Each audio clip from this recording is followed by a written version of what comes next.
As you might expect from someone who makes his living making others look good, Jamie Mitchell pays attention to detail. And don't be scared to tell Mr. Junior to move out the way so you can sweep.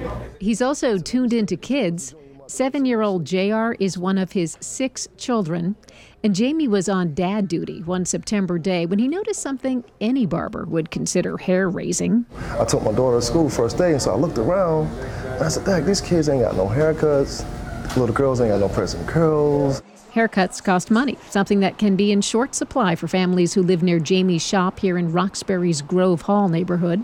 So Jamie decided that once a year he'd open his shop and offer both cuts and curls at no cost. Frazier? I got a Frazier? Cuts and Curls happens the Sunday before school starts in Boston. A motorcycle club shows up. Little girls get manicures on the sidewalk, but what makes it worth the wait, sometimes 3 or 4 hours long, is to sit in the big chair to carve out a back-to-school style. What do you think it means for the kids to go back to school with their hair cut, their hair done? Self-esteem. If you ain't got self-esteem that first day, your whole year is done. Jamie times this event with the start of school because he wants to send a message about the importance of education. He'll tell a kid who talks about becoming a basketball star to start thinking about law school instead. He was a kid himself when he discovered what would become his professional calling, or at least the tools of his trade. I was 12 years old, and I went in this little country store in Alabama. I seen these clippers in this little shelf, and it was $12. They turned out to be an excellent investment. By the time he was 14, Jamie had a regular roster of clients.